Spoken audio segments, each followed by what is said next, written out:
Salut à tous, c'est Audi d'Avimobile.fr et aujourd'hui je teste le Acer Liquide Zest 4G. C'est parti. Nous commençons ce test en faisant le tour du smartphone. Donc sur l'avant, un écran de 5 pouces HD.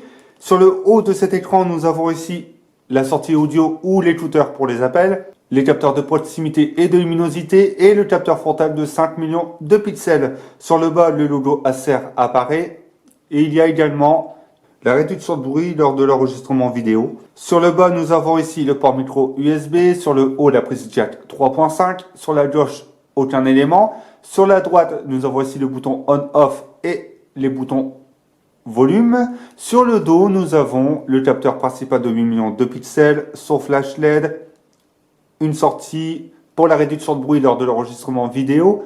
Le logo Acer qui réapparaît, la précision DTS audio HD et la sortie audio avec ici une petite excroissance qui permet au smartphone d'être surélevé lors de l'écoute vidéo.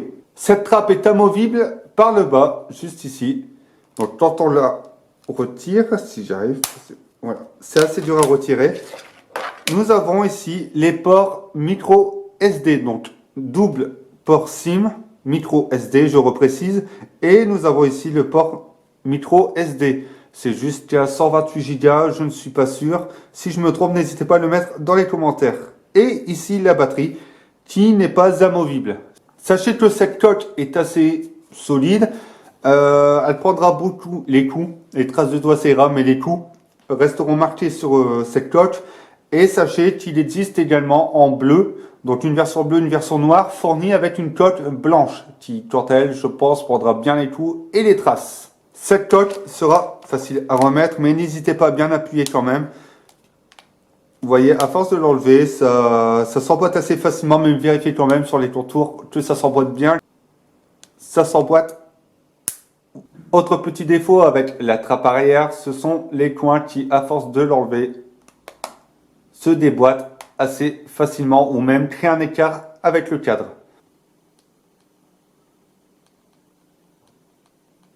Pour le reste des caractéristiques, nous avons un processeur 4 cœurs de chez Mediatek, le MT6735P cadencé à 1 GHz, une puce graphique Mali T720.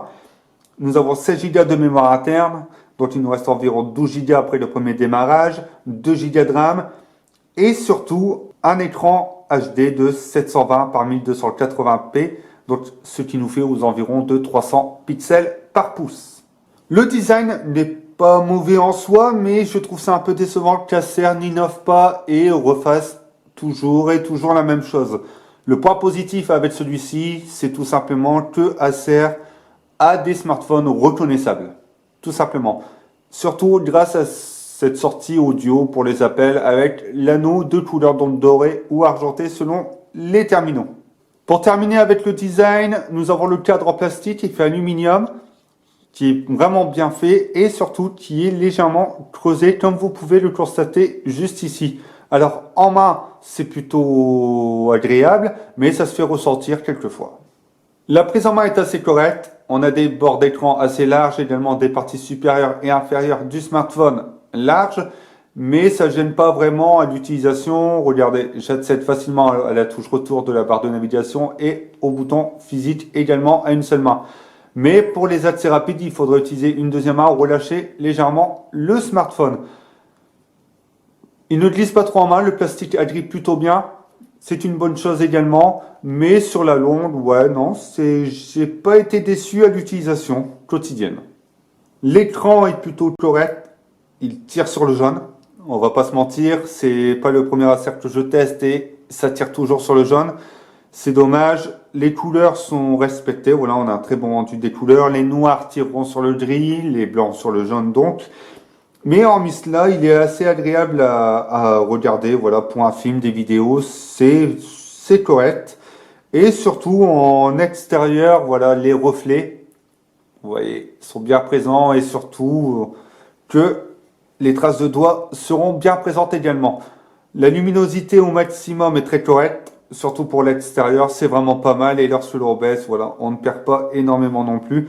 À signaler également lorsqu'on utilise l'écran, voilà, les rebords de l'écran, on sent le plastique Une fonctionnalité toujours présente en rapport avec l'écran, c'est Blue Light Shield qui permet de réduire les lumières bleues et donc de moins fatiguer vos yeux. Une très bonne chose de la part d'Acer de l'avoir intégré et surtout de l'avoir intégré dans les accès rapides. Cela vous permettra pendant la lecture de nuit à moins fatiguer vos yeux.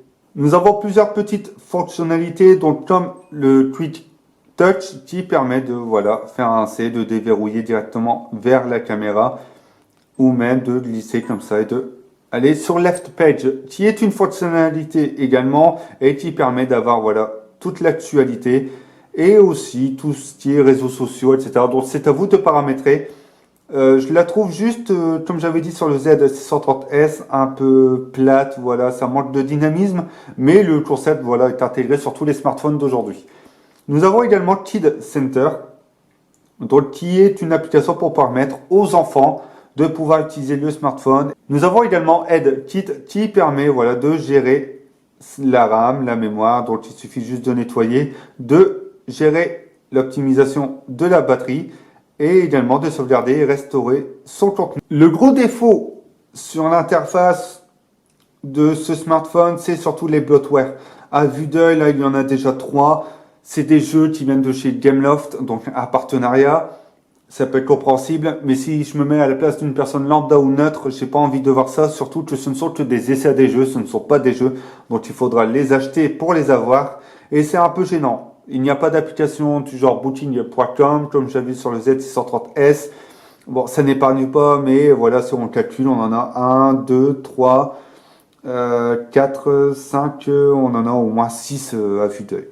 Une autre fonctionnalité qui pour moi est la plus intéressante, c'est l'intégration de GameZone, donc qui est une application pour enregistrer ses parties de jeu, mais également pour pouvoir enregistrer son écran. Donc il suffit tout simplement d'enregistrer, vous voyez, et lorsque vous voulez arrêter, vous allez dessus, vous appuyez sur arrêter et là on commence et donc on appuie dessus, ça s'arrête et vous fermez depuis le widget et vous pourrez lire le fichier directement. C'est le type d'application qui est de plus en plus intégré également sur tous les smartphones du marché. On passe à la partie photo. Donc, dans l'ensemble, une application photo très complète. Donc ici, nous avons tous les modes, HDR, panorama, embellissement, etc. Ici, nous avons les effets. Et ici, plusieurs modes série. On peut choisir les options selon ce qu'on utilise. Donc ici, un mode manuel. On a ici le fait de pouvoir filmer 10 fois plus rapidement. Dans l'ensemble, c'est correct. Le point positif, et c'est vraiment le point que j'ai à donner tout de suite, c'est le petit bouton pour prendre une photo en HDR qui est disponible sous celui de la prise de cliché. Et c'est plutôt pas mal parce que le HDR, vous en aurez besoin. La raison est la suivante.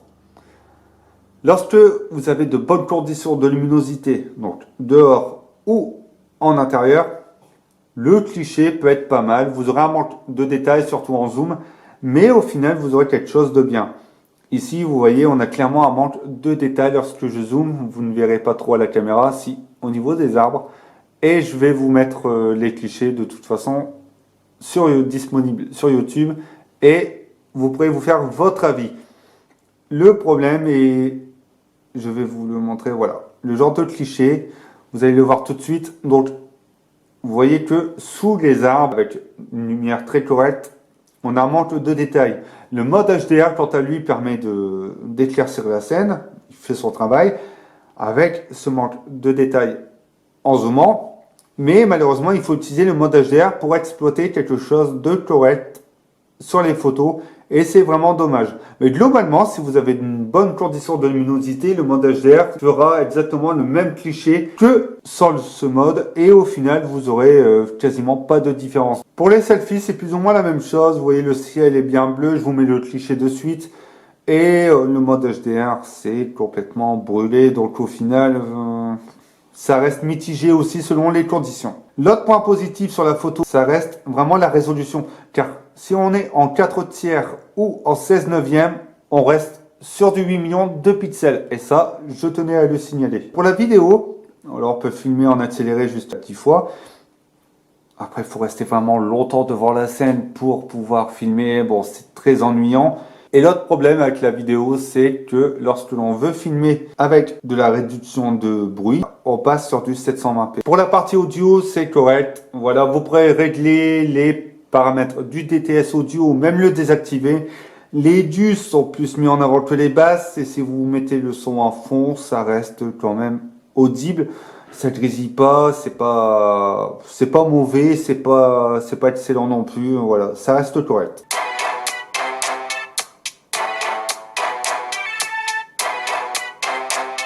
Pour les performances jeu, c'est correct, mais une fois que le 3D est vraiment poussé, il y aura beaucoup de lag. Ça va laguer, ça va ramer un peu lorsque le jeu sera vraiment puissant.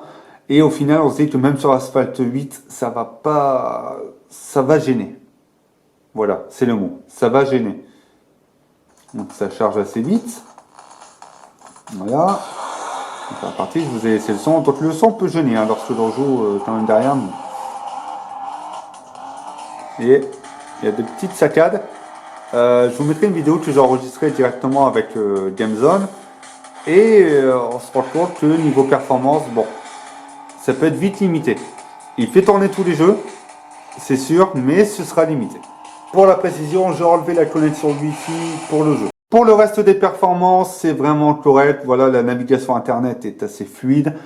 Le temps de chargement n'est pas très long non plus. Vous voyez, je vais lancer l'un des derniers tests que j'ai fait du Z630S. On va le chercher tout de suite. Vous verrez que c'est pas très long à charger. Donc la vidéo, un peu plus de 5 secondes. Regardez, les photos sont déjà chargées. Donc voilà, la vidéo faut tourner une dizaine de secondes, mais ça reste vraiment correct dans l'ensemble. À noter également que l'accroche réseau est excellente et que l'accroche GPS est également très correcte. Pour l'autonomie, j'ai été vraiment saisi. C'est pas le premier Acer que j'ai. Je suis toujours autant saisi par l'autonomie de leur smartphone. J'ai joué à Pokémon Go, dont je l'avais chargé du matin. J'ai joué 2 bonnes heures et j'avais perdu plus ou moins 60% de batterie. Donc je suis rentré à 28%. Et quand je suis rentré à 28%, vous pouvez constater, il me restait encore environ 3 heures avec l'écran à plus de 50% quand même.